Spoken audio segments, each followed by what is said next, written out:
Hello आणि नमस्कार, कसे आहात सगळे? तर बघा, आजच्या लेक्चरमध्ये आपण बघणार आहोत science and technology part 2 chapter number 5 towards green energy मधला एक टॉपिक ज्याचं नाव आहे तुमचं हायड्रो इलेक्ट्रिक पॉवर प्लांट. तर पेपरमध्ये जर बघितलं, बोर्डाच्या एक्झामच्या दृष्टीने जर बघितलं, तर खूप साऱ्या पॉवर प्लांट्स वरती क्वेश्चन डेफिनेटली विचारतात. पण आपण हळूहळू सगळे पॉवर प्लांट कव्हर करणारच आहोत. पण जो मोस्ट एक्सपेक्टेड पॉवर प्लांट आहे त्याच्यावरती तुम्हाला क्वेश्चन्स येऊ शकतात, तोच आज आपण घेतलेला आहे. आणि आजचा आपला चॅप्टर किंवा हा जो पूर्ण सेशन जे असणार आहे ते असणार आहे तुमचं हायड्रो इलेक्ट्रिक पॉवर प्लांट वरती. नमस्कार, माझं नाव प्रितेश, मी आहे तुमचा physics mentor from e Sarthi online platform. चला तर मग सुरू करूया. तर बघा, जसं मी सांगितलं की आपण हे जे सेशन घेतोय हे बोर्डच्या एक्झामच्या दृष्टीने घेतोय की जेणेकरून तुम्हाला येणारे जे क्वेश्चन्स आहेत ती अटेम्प्ट करता येतील ह्या हिशोबाने. पण लेक्चरला सुरू करण्यापूर्वी एक छोटीशी अनाउन्समेंट अशी होती की जसं तुम्हाला माहिती असेल की 1 जानेवारी 2026 पासून आपण स्टेट बोर्डाची बॅच लॉन्च करतोय की ज्यामध्ये आपण 10वीच्या मुलांसाठी पूर्ण 45 दिवसांचा प्रॉपर एक प्लॅन, ज्यामध्ये 1 महिना तुमचं पूर्ण एज्युकेशनल जो सिलेबस आहे किंवा दोन्ही सेमिस्टरचा जो सायन्स आणि मॅथ्सचा जो सिलेबस आहे तो कव्हर करणार आहोत. आणि 15 दिवस जे आहेत, लास्टचे जे 15 दिवस आहेत, त्या 15 दिवसामध्ये आपण काय करणार आहोत, जे PYP आहे 5 वर्षाचे किंवा जे एक्सपेक्टेड जे क्वेश्चन्स आहेत, येणारे जे एक्सपेक्टेड क्वेश्चन्स आहेत त्याच्यावरती आपण थोडंसं चिंतन मनन करणार आहोत. ठीक आहे. आणि 8वी आणि 9वीच्या मुलांसाठी सुद्धा आपण स्टेट बोर्डचा जो सेकंड सेमिस्टरचा सिलेबस आहे त्याचं रिव्हिजन करणार आहोत, जेणेकरून जे माझे मित्र मैत्रिणी आहेत छोटे 8वी 9वी 10वीचे त्यांना एक्झाम मध्ये स्कोर करण्यासाठी मदत होईल. आणि चला आजच्या टॉपिकला आपण सुरुवात करूया. चलो बघा, बोर्ड एक्झामच्या दृष्टीने आपण आता चॅप्टर उचललेला आहे, हा आहे तुमचा हायड्रो इलेक्ट्रिक पॉवर प्लांट. तर बघा, हायड्रो इलेक्ट्रिक पॉवर प्लांट म्हणजे काय, हायड्रो इलेक्ट्रिक पॉवर प्लांटचं प्रिन्सिपल काय, कसं वर्क करतं, ह्या सगळ्या गोष्टी आपण आज बघणार आहोत. चलो सुरू करते. हायड्रो इलेक्ट्रिक पॉवर प्लांटचं काम काय असतं? बेसिकली त्याला आपण वापरतो कशासाठी? इलेक्ट्रिसिटी जनरेट करण्यासाठी. ठीक आहे, हा झाला एक मुद्दा. दुसरं, पाणी साठवून ठेवतो डॅम्स मध्ये आपण. ठीक आहे. तर बघा, electrical energy generated using water stored in dam. काय सांगितलं मी? आपण याचा उपयोग कशासाठी करतो रे? लाईट बनवण्यासाठी किंवा इलेक्ट्रिसिटी बनवण्यासाठी आपण याचा उपयोग करतो. याच्यामध्ये सिंपल प्रोसेसेस आहेत, 3 स्टेजेस मध्ये हे काम करतं. बघा कसं, एक तर असते तुमची पोटेन्शियल एनर्जी, दुसरी असते तुमचे कायनेटिक एनर्जी आणि तिसरी जी एनर्जी असते इलेक्ट्रिकल एनर्जी. ठीक आहे. तर हे हायड्रो इलेक्ट्रिक पॉवर प्लांट मध्ये आपण काय करतो, एका एनर्जीचं रूपांतर दुसऱ्या एनर्जीमध्ये, दुसऱ्या एनर्जीचं रूपांतर तिसऱ्या एनर्जीमध्ये. इकडेच आपण एक लॉ अजून रिलेट करू शकतो, energy conservation law. Energy conservation law काय सांगतो? Energy can neither be created nor be destroyed but it can be transferred from one form of energy into another form of energy. त्याचं हे I think best example आहे की जिकडे आपण पाण्याची potential energy store करतो, नंतरून तिला पाण्याला ज्यावेळेस आपण फ्लो मध्ये आणतो त्यावेळेस त्याची एनर्जी कायनेटिक एनर्जी मध्ये कन्वर्ट होते. आणि कायनेटिक एनर्जीला ज्या वेळेस आपण जनरेटर वरती किंवा टर्बाईन वरती हिट करतो, ते टर्बाईन त्यावेळेस त्या टर्बाईनचे पंखे फिरतात आणि पंखे फिरले की मग जनरेटर चालू होतं. जनरेटर चालू झालं की मग तुम्हाला इलेक्ट्रिसिटी भेटते. बघा, बेसिक प्रिन्सिपल काय आहे? बेसिक प्रिन्सिपल जर बघायचं झालं की मी सांगितलं की काय असतं, पहिले असते तुमची पोटेन्शियल एनर्जी. पण पोटेन्शियल एनर्जीची डेफिनेशन काय आहे? पोटेन्शियल एनर्जीची डेफिनेशन बघा, potential energy is equals to mgh. ठीक आहे. आणि kinetic energy is equals to half mv². हे फॉर्म्युला लक्षात ठेवा. पण त्याच्या आधी आपण समजून घेऊ पोटेन्शियल एनर्जी. एक अशी एनर्जी जी आपल्याला कशामुळे भेटती आहे, जी एखादी गोष्ट किंवा एनर्जी आपल्याला कशामुळे भेटते, ज्यावेळेस आपण ती स्टोअर करून ठेवतोय त्यावेळेस आपल्याला एक मॅक्झिमम आउटपुट भेटणार आहे किंवा आपल्याला त्यावेळेस पोटेन्शियल एनर्जी भेटणार आहे. बरोबर. पोटेन्शियल एनर्जी कशामुळे आपण किंवा त्याला डिफाईन कसं करतो? एक अशी एनर्जी आपल्याला कशामुळे भेटते, जी आपल्याला भेटते ज्यावेळेस आपण ती स्टोअर करून ठेवू. फॉर एक्झाम्पल बघा, पाणी काय करतोय आपण, एका सर्टन हाईट वरती काय करतोय रे, स्टोअर करून ठेवतो. एका सर्टन हाईट वरती स्टोअर करून ठेवतोय. बरोबर. मग स्टोअर करून ठेवतोय म्हणजे काय, त्याला ऍक्च्युअली एक एनर्जी आली आहे, ती कोणती आहे? Potential energy. ती कोणती आहे? Potential energy, high potential energy of water. ठीक आहे. नंतरून काय करतो आपण, नंतरून त्या पाण्याला डॅमची ज्यावेळेस आपण गेट्स उघडतो त्यावेळेस पाण्याला आपण कोणता फ्लो देतो? पाण्याला आपण देतो कायनेटिक एनर्जीचा फ्लो. त्याच्यानंतरून काय, खाली हे जे टर्बाईन असतात, खाली खाली त्याच्या टोकाला टर्बाईन लावलेले असतात. ज्या वेळेस पाणी एकदम फ्लो मध्ये खाली आदळतं त्यावेळेस हे टर्बाईन म्हणजे त्याच्या पंख्यांवरती पडतं. पंखे फिरायला लागले की आतमध्ये जनरेटर असतं. जनरेटरचं काम काय असतं की तुम्हाला इलेक्ट्रिसिटी बनवून देणे आणि मग इलेक्ट्रिसिटी बाकी तुमच्या बिल्डिंग्सला, हाऊसेसला, कंपनीजला, इंडस्ट्रीजला काय होते मग ट्रान्सफर होते. तर ह्या हिशोबाने एक बेसिक प्रिन्सिपल आहे तुमच्या हायड्रो इलेक्ट्रिक पॉवर प्लांटचं, की जिकडे मेन जो प्रिन्सिपल काय सांगतो की तुम्ही पहिल्यांदा पोटेन्शियल एनर्जी, नंतरून त्याला कन्वर्ट करता कायनेटिक एनर्जी मध्ये आणि नंतरून त्याला तुम्ही कन्वर्ट करता इलेक्ट्रिकल एनर्जी मध्ये. तर बघा आता आपण काय करू, कॉम्पोनंट्स बघून घेऊ की एक्झॅक्टली कॉम्पोनंट्स काय काय असतात तुमच्या हायड्रो इलेक्ट्रिक पॉवर प्लांट मध्ये. पहिला तो डॅम. ठीक आहे, डॅम म्हणजे काय, एक पार्ट येतो तुमचा डॅम. डॅम म्हणजे काय, stores water at high level.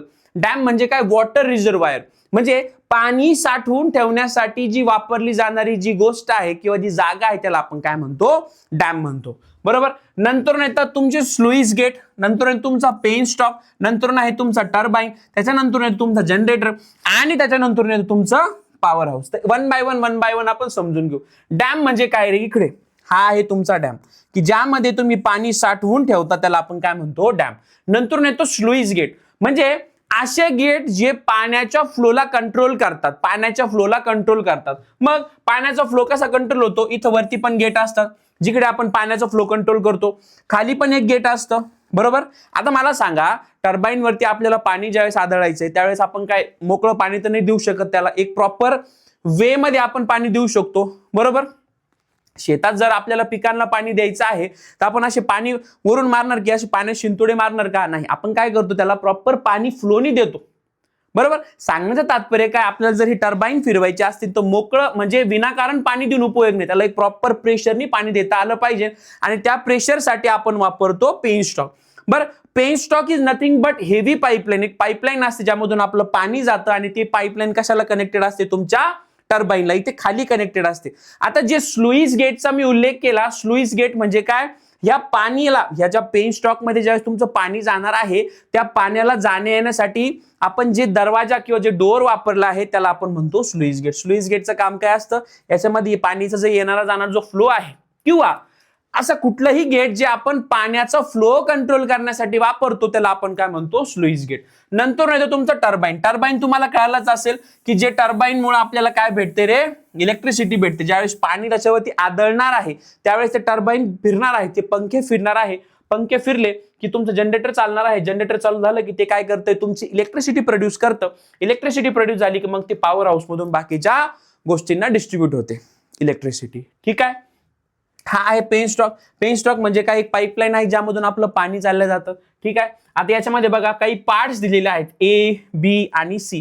तर हे पार्ट्स आपण का दिलेले आहेत बघा, तुमच्या बुकमध्ये पण पार्ट्स दिलेले आहेत. त्या पार्टचं काय मिनिंग असतं आपण एक्झॅक्टली समजून घेऊया. ए पार्ट म्हणजे काय, बी पार्ट म्हणजे काय आणि सी पार्ट म्हणजे काय. Hydro electric power detail schematic explanation मध्ये आपण समजून घेऊ. बघा आता मला सांगा दोन गोष्टी आहेत, एक आहे तुमचा पेन स्टॉक आणि बाकीचं आहे पाणी साठवलेलं.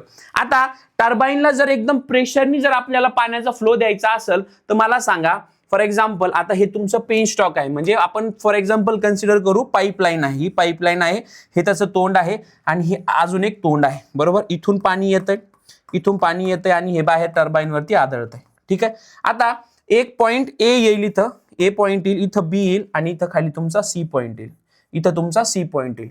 ठीक आहे.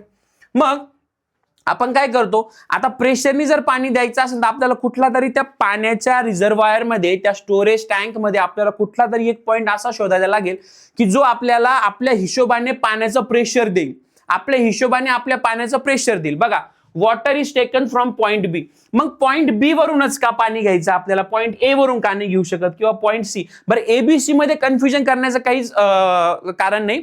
ए म्हणजे काय, त्यांनी दाखवले की ह्या ए पॉइंटला आपण पाण्याचं रिझर्वायर म्हणून वापर करतो. पॉइंट बी म्हणजे काय, जे पाण्याचं जे रिझर्वायर आणि खालचा जो तळ आहे त्यामधला एक सेंटर पॉइंट त्यांनी डिफाईन केलेला आहे. ह्या पॉइंटला आम्ही बी पॉइंट अज्युम करतोय आणि खाली जो तळ आहे की जिथे तुमचा पेन स्टॉक बाकीच्या सगळ्या गोष्टी माउंटेड आहेत त्याला आपण पॉइंट सी कन्सिडर केलेला आहे. बरं, त्यांचं म्हणणं आहे की water is taken from point B, middle height of reservoir. Middle height of reservoir. ठीक आहे. मिडल हाईट म्हणजे काय ते पण समजून सांगतो. फॉर एक्झाम्पल ही काय झाली, तुमची मिडल हाईट झाली. हा काय झाला तुमचा एक्स्ट्रीम हाय पॉईंट झाला, एक्स्ट्रीम हाय पॉईंट झाला. हा झाला तुमचा मिडल पॉईंट, हा झाला तुमचा मिडल पॉईंट आणि हा झाला तुमचा extreme low point, extreme low point. मग आता ह्या सगळ्या गोष्टी फक्त तुम्ही काय करा, तुमच्या डोक्यामध्ये फिट करा. आता फॉर एक्झाम्पल हा जो पूर्ण सेटअप आहे हा पाईपलाईनचा, हा जो पूर्ण सेटअप आहे पाईपलाईनचा, बरोबर, मी कुठं माउंट केलाय, हा पॉईंट बी ला माउंट केलाय. ठीक आहे, पॉईंट बी ला माउंट केलाय. मग जर हा सेटअप जर मी काय केला असता, पूर्ण हा जो सेटअप आहे माउंट करताना इथं पॉईंट ए च्या आसपास जर माउंट केला, सपोज मी जर हा पेन स्टॉक इथं ठेवला असता इथं आणि याला मग मी असं माउंट केलं असतं तर, ठीक आहे. तर ह्या केसमध्ये काय होतं बघा, पाण्याची एक सर्टन पातळी आहे, पाण्याची काय आहे, एक सर्टन पातळी आहे. फॉर एक्झाम्पल ही ते पाण्याची लेवल आहे. ठीक आहे, इथं तुमचा सी पॉइंट आहे, म्हणजे तळ जो मी एकदम फ्लोअर सांगितला, हा तुमचा मिड पॉइंट आहे बी आणि याला मी अजून करतो ए पॉइंट. आता मी काय सांगतोय, हा जो पेन स्टॉक आहे हा जर मी इथं घेतला, पाण्याच्या लेवलच्या आसपास जर घेतला, तर मला भेटणारा जो प्रेशर आहे तो कसा भेटणार आहे, कमी भेटणार आहे. कारण पाण्याची प्रेशर कधी वाढतं मला सांगा, ज्यावेळेस हाईट असते, पाण्याला हाईट असते. बघा, जर 10-12 बिल्डिंग मजल्याची जर बिल्डिंग असली आणि टॉप फ्लोअरला जर पाण्याची टाकी ठेवलेली आहे आणि ग्राउंड फ्लोअरला जर पाण्याचा नळ उघडा केला आपण, इतकं प्रेशरने पाणी येतं भयानक. कारण का, पाण्याला जेवढी हाईट भेटेल तेवढं तुम्हाला खाली पाण्याचं प्रेशर भेटून जाईल, बरोबर. पण हेच जर खाली जर आपण पाण्याचा नळ बंद केला आणि जस्ट त्या जिथं टाकी ठेवली त्याच्या खालच्या फ्लोअरला जर मी म्हटलं पाण्याचा नळ ओपन करा, तिथं बघा पाण्याचा जो प्रेशर असणार आहे तो खूप कमी असणार आहे. म्हणजे सांगण्यात तात्पर्य काय, जेवढी जास्त हाईट तेवढं जास्त तुम्हाला खाली प्रेशर भेटणार आहे. म्हणून मला काय सांगायचं की जर ही पेन स्टॉक किंवा ही जी पाईपलाईन आहे ही जर मी इथं माउंट केली एकदम पाण्याच्या तळापाशी, तर मला ते पाण्याची हाईट भेटत नाही. हाईट म्हणजे तेवढा पाण्याचा प्रेशर मला भेटणार नाही.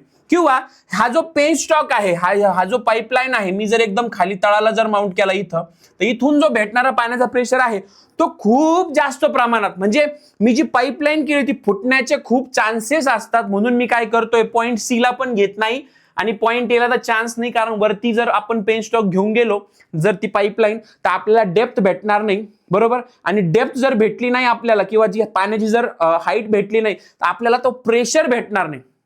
मग आता टर्बाईन जर फिरवायचं काहीतरी पॉवर लागेल, ती पॉवर कशातून आणतो आपण, प्रेशरने आणतो. म्हणजे जेवढ्या जोरात पाणी आदळेल प्रेशरने त्या पंख्यावर, तेवढा तो टर्बाईन फटफट फटफट फटफट फिरायला लागेल. बरं, केस ए मध्ये माझं प्रेशर नसतं, केस सी मध्ये खूप जास्त प्रेशर असतं की जेणेकरून माझी पाईपलाईन पेन स्टॉक फुटण्याचा चान्स असतो. म्हणून मग मी काय करतो, एक पॉईंट असा निवडतो की जिकडे माझा जो प्रेशर आहे या टर्बाईन फिरवण्यासाठी एकदम उत्तम आहे, आणि तो पॉईंट म्हणजे माझा पॉईंट बी, की ज्याला मी अज्युम करतो तुमचा मिडल हाईट ऑफ रिझर्वायर. तिकडे काय मॅक्झिमम पोटेन्शियल अवेलेबल असतं जेणेकरून तुमचा टर्बाईन फिरेल.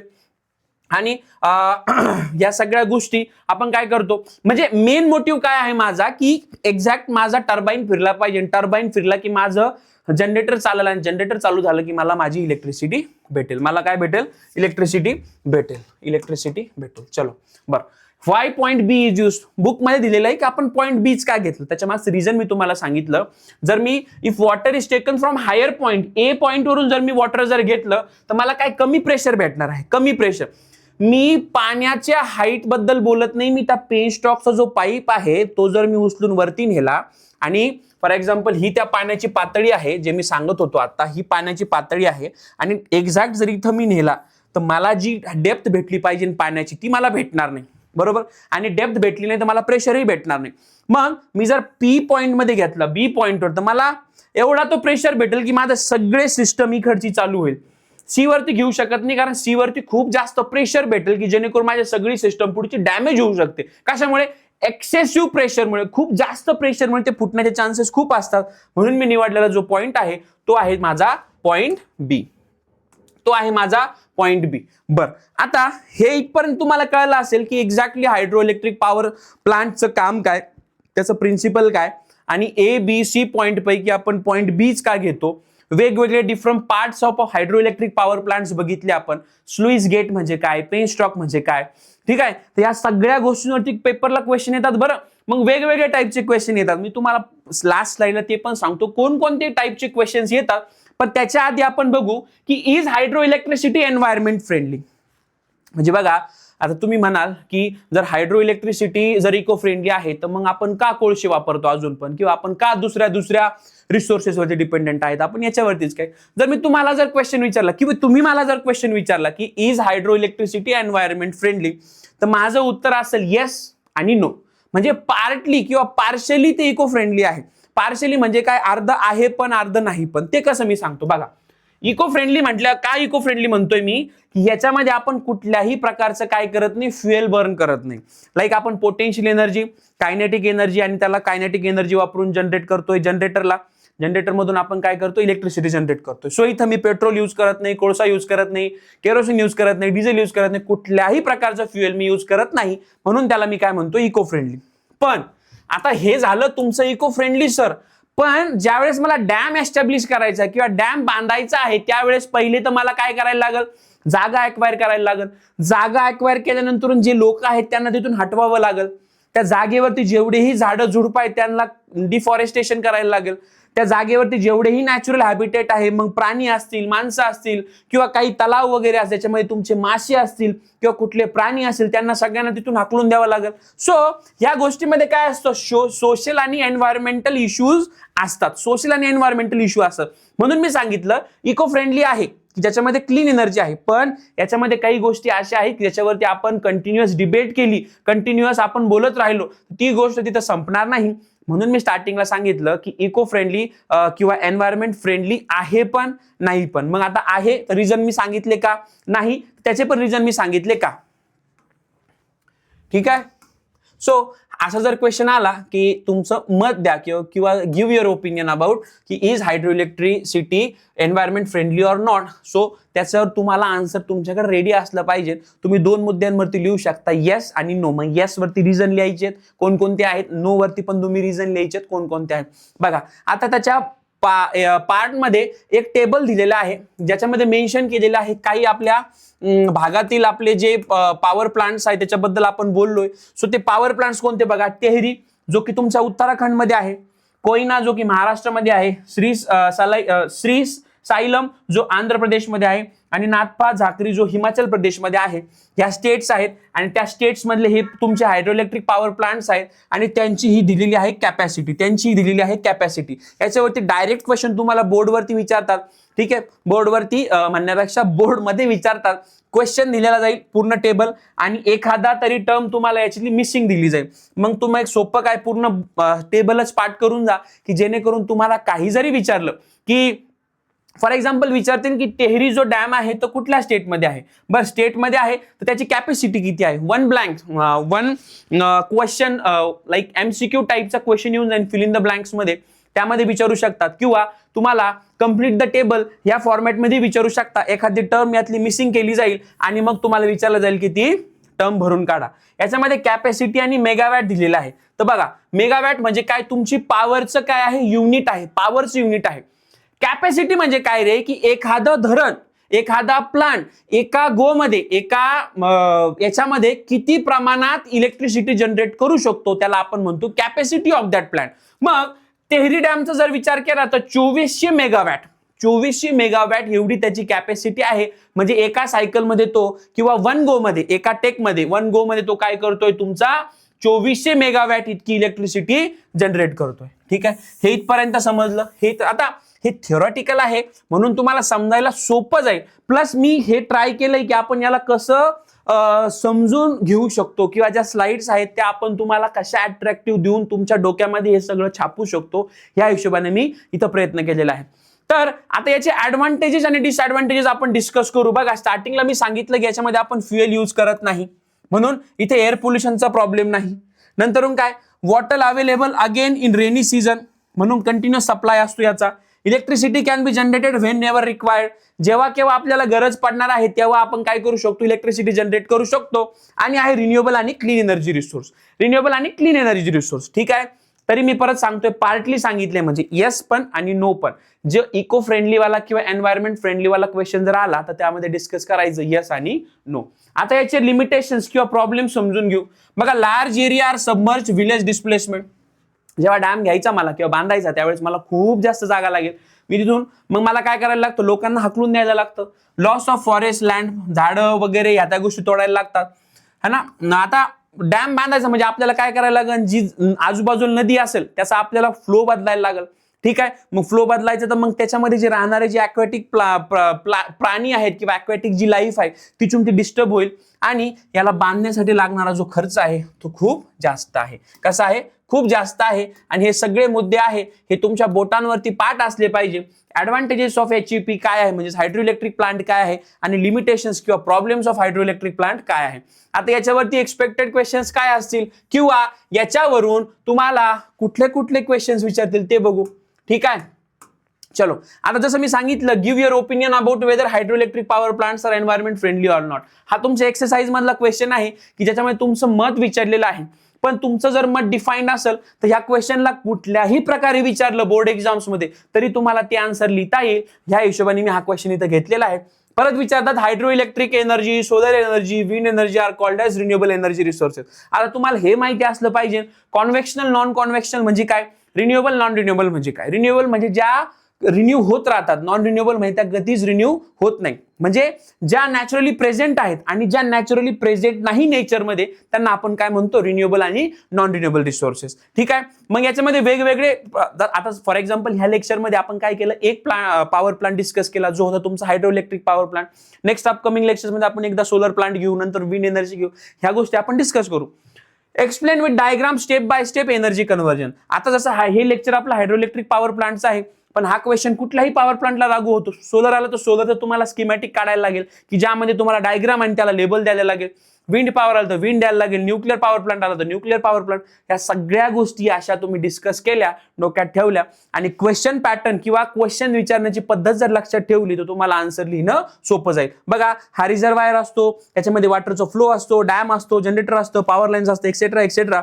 आणि याच्यामध्ये मेन काय असतं, एनर्जी कन्व्हर्जन. कशी एनर्जी कन्व्हर्ट करतो आपण, पोटेन्शियल एनर्जीला आपण कन्व्हर्ट करतो कायनेटिक एनर्जीमध्ये, कायनेटिक एनर्जीला आपण कन्व्हर्ट करतो इलेक्ट्रिक एनर्जीमध्ये. तर या पद्धतीने आपण आजचं जे सेशन आहे की ज्यामध्ये आपण काय शिकलो, आपण शिकलो एक्झॅक्टली जो आपला पार्ट होता हायड्रोलिक पॉवर प्लांट, त्याला आपण कसं डील करायचं किंवा त्याच्यावरती येणारे क्वेश्चन्स कसे असले पाहिजेत आणि जर त्याच्यावरती क्वेश्चन आले ते क्वेश्चन आपण कसे सोडवले पाहिजे, या सगळ्या हिशोबाने आपण आजचं सेशन बघितलेलं आहे.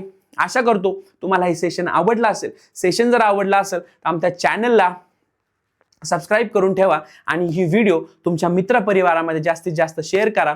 अनाउन्समेंट मी आधीच केलेली आहे. 1 जानेवारी 2026 पासून आपली नवी स्टेट बोर्डची बॅच येत आहे, both for 10th standard student आणि 8th आणि 9th स्टँडर्डच्या मुलांसाठी. सो या संधीचा फायदा घ्या. थांबूया आपण इथपर्यंत. तोपर्यंत काळजी घ्या. Tata, bye bye.